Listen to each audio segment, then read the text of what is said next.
You're listening to Good Fit, Poor Fit. Our podcast is part of the UD Project, a small business rooted in occupational therapy that looks at how the design of a home environment impacts how well people of different ages and abilities perform everyday activities. We chat about this unique perspective to boost your knowledge and help you consider what can be changed in communities like yours. Learn more about our work at universaldesign.org. Hey everyone, Caroline here. I'm so glad to be back on the podcast today to talk about my doctoral capstone project. This project actually started last year with another student, Grant Todd, who you might all remember from previous podcast episodes, and I had the opportunity to build onto his work. So over the past several months, you all know I've been working on something that's been a huge part of my life, turning a little campus house at the University of Central Arkansas, where I went to school, into an accessible demonstration home. The whole idea is to give people a real place to see and try out universal design and home modifications. So instead of hearing about grab bars or adaptive tools in a classroom or from a therapist, you can walk into this house, touch them, see how they work, and imagine how they could fit into a real home. I focused on making the space more functional, adding more adaptive equipment, and creating a self-guided training program so people could learn as they explored. Caroline, it has been a joy to mentor you in your capstone project, and I loved seeing your vision continue into reality of having a demonstration home all ready for people to come in and explore. I've always said that this hands-on experience is essential to learning and understanding the value of a safe and functional home.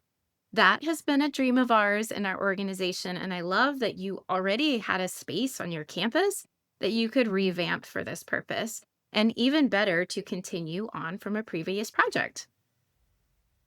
Yes, Caroline, this is so exciting. I feel like Sarah and Scott have been talking about this idea of a demonstration home for as long as I have known them. So it's really cool that you were able to pilot this idea on your campus. Now, can you share with the listeners a bit about how you completed the project? I imagine you had to think about things like budget and audience and who would be visiting the home. But then I'm also curious to know how you learned what to put in the house and how in the world you knew how to install it. So from the start, I knew I wanted to partner with the Universal Design Project because Grant partnered with them and what they do just fits so perfectly with what I wanted this house to be.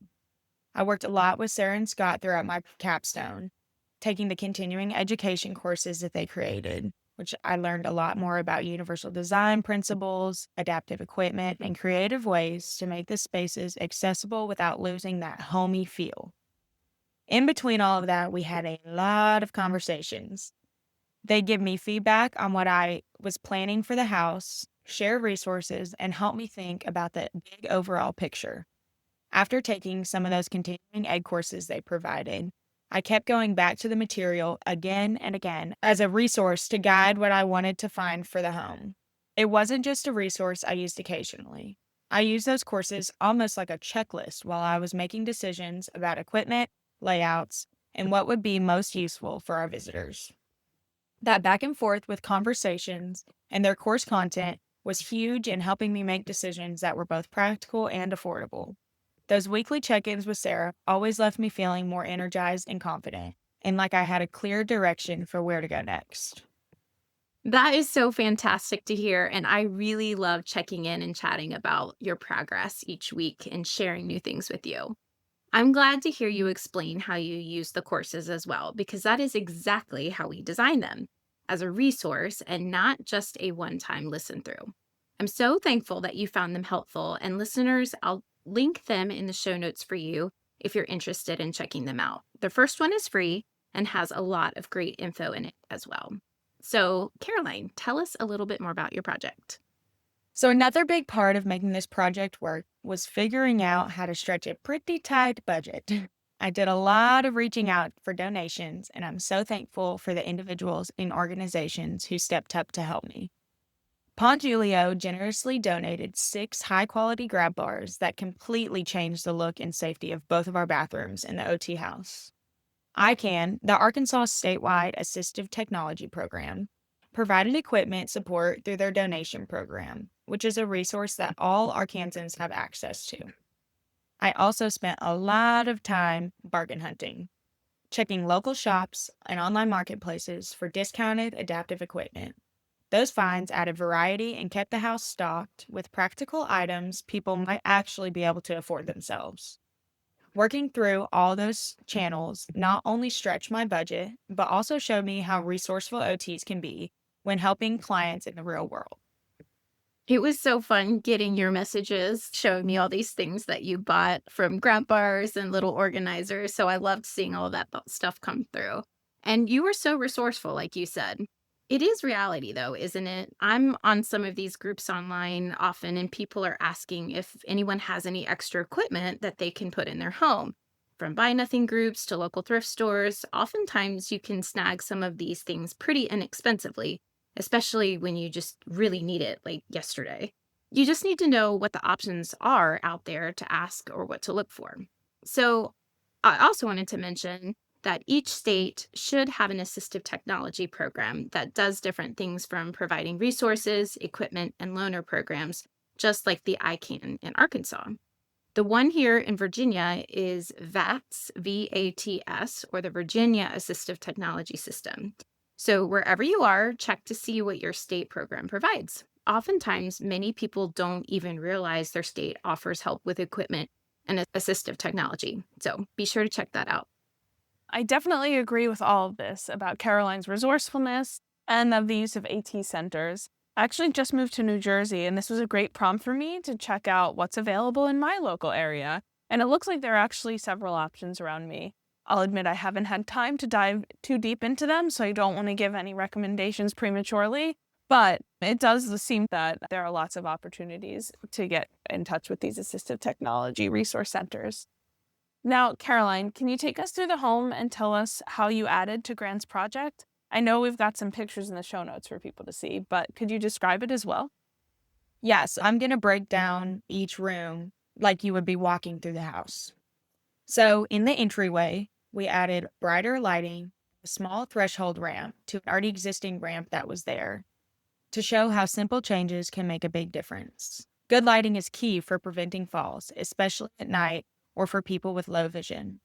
The ramp makes it easier for someone using a wheelchair, walker, or stroller to get through the door without tripping over that little lip that most homes have. It's such a small fix, but it removes one of the first barriers people often face just trying to get inside the house. In the living room, we arranged the furniture so a wheelchair could move around easily and added a Google Home along with what Grant had put in. We also created contrast with furniture edges to help people with low vision tell where things start and stop. It wasn't about repainting the walls, but about using everyday items to make the space more visible and safer. The Google Home is a fun thing to have because it gives people hands-free control like turning on lamps, adjusting the thermostat, or even calling for help. In the training program, I included tasks where visitors get to try it out themselves so they can see how this technology could make daily routines easier at home. Next, in the kitchen, we equipped it with adaptive utensils, movable shelving, and visual schedules. These changes give people more independence in a space that's often pretty tricky. For example, rocker knives or utensils with larger handles make it easier to prepare meals if you have arthritis or weakness in your hands. Movable shelving lets someone in a wheelchair reach items in cabinets without asking for help. And a visual schedule can make meal prep and hygiene less overwhelming for people with memory changes or cognitive challenges. All of these things take a task that might feel difficult or impossible and make it doable. I love that you added visual schedules, and that really shows that not all things have to be about adding products. Talking through how tasks can be done and showing it step by step in pictures and words is helpful to a lot of people who are learning how to do tasks again. Maybe they struggle with memory or sequencing or even anxiety. The beauty is that that can be customized to anyone and it can be put anywhere in the home, and it's a really great example of what's possible in using a visual schedule. I completely agree. And I thought it was fun creating the visual schedules and finding the visual schedules because, like you said, they're so adaptable. So next, the bathrooms got grab bars, shower chairs, and adjustable shower heads. One of my favorite parts was installing the actual grab bars from Pon Julio in both bathrooms. It was kind of chaos, but we got it done. They're not just functional, but they look good, which helps reduce the stigma of that typical medical equipment. You can check out these photos that we included in the show notes. Bathrooms are the most common places for falls, so adding supports for sitting, standing, and transferring is huge for safety. The adjustable shower head is also a simple change that means someone can bathe while seated, which can make a big difference for conserving energy or staying independent. And lastly, in the bedroom, we added bed rails, adaptive dressing tools, motion sensored closet lighting, and plastic mats to make wheelchair accessibility easier on the carpet. These small touches really add up. Bed rails help someone reposition or get out of bed safely. Dressing tools like a sock aid or a button hook mean someone can get dressed without help, which supports their dignity and their independence. Motion sensor lights in the closet cut down on tripping hazards and make it easier for people with low vision to see what they're grabbing. And the protective mats not only keep carpets from wearing down, but it also make it easier to roll a wheelchair across the floor, especially when the carpet has a higher pile. Together, all of these features make the bedroom more comfortable, safer, and a place where people can feel confident doing their daily routines. Caroline, I know you had a blast finding all of these products either online or in stores. One major portion of this project was how people would utilize this home for education. We talked about how your school could utilize the home in their coursework, from interprofessional collaboration opportunities between health related programs, and even a place to learn in the OT program for projects and testing out equipment. But the really neat thing was the training program you created for people to learn, think critically, and try things out in the home. Can you share that with our listeners and who you hope will utilize it? Yeah, so like you said, the other big part of my project was this training binder that I created. I wanted people to be able to walk through the house and learn on their own without needing a guided tour every time. The training program had things for people to try in each room of the house that consisted of descriptions of the concepts and equipment to try. I specifically had sections with intended purposes, such as what to observe, what to try, and what to think about. I had QR codes linking to videos, resources, and vendor websites, case studies to get people thinking about real life situations, discussion prompts for students or groups visiting together, and a list of all of the items purchased for the house with direct links to access them. Lastly, a contribution page thanking the individuals who donated to the overall project. Seeing this training program come together made me feel like I really will be able to make an impact on the future students at our university, as well as any individuals that pass through this OT house. I love the concept of having the trading binder, Caroline. It's actually pretty universal design. People can engage with the learning opportunities and the features in the home in a variety of ways. It can be self guided with a tour guide. I think that's really cool and appropriate. So, Caroline, what's something really big that you took away from this project, or maybe that surprised you or you kept coming back to when you were working on this? So, one thing that I did keep coming back to throughout the project, and something that I feel like Sarah and Scott really encouraged me to think about, is that accessibility doesn't always mean big, expensive remodels. Sometimes it means a grab bar in the right place, better lighting in a hallway, or rearranging furniture so someone can move more easily. I also learned how important it is to be resourceful.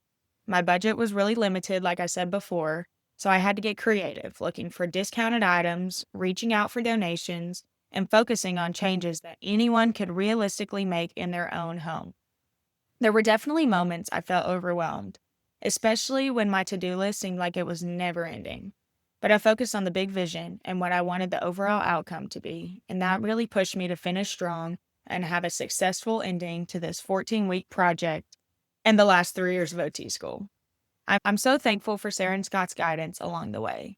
They weren't just giving me feedback, but they were helping me think with a universal design mindset, be a problem solver and an advocate all at once. You are very welcome, and it was definitely a success. There were elements that pushed you outside your comfort zone, especially reaching out to vendors for donations. And then you were literally installing grab bars, touching up paint, and cleaning the home. There are a lot of tasks that go into this. OTs wear many hats, and you did a lot of that this semester. Now that you're done, what are you most proud of with this project, and what do you hope to see with the home in the future? So, the accessible demonstration OT house is going to be used by future students at UCA and visitors, and I really hope that it keeps evolving. My dream is that future capstone students will add even more to it: new equipment, updated resources, maybe even workshops for the community. The world is their oyster. Thanks for listening to my capstone story, everybody. I really hope it gives you some ideas about how universal design and home modifications can make a difference. Even small changes can go a long way towards helping somebody stay safe, comfortable, and independent in their home. I love this, Caroline, and thank you so much for all of your contributions to the Universal Design Project and, of course, to your project and your community where you are in OT school. It's so cool that this project can be ongoing, passed from student to student, each of you bringing fresh ideas and resources and contributions. So we really appreciate being a part of that. And we appreciate you listeners for listening to Caroline's ideas and watching them come to fruition with us. We will be back soon with more Good Fit, Poor Fit. Thanks for listening to Good Fit, Poor Fit. If you want to learn more, first, find more episodes with transcripts and show notes at goodfitpoorfit.com. Don't forget to subscribe. Second, check out our courses at go.universaldesign.org. We cover housing topics like advocacy, collaboration, home modification, universal design, and task adaptations.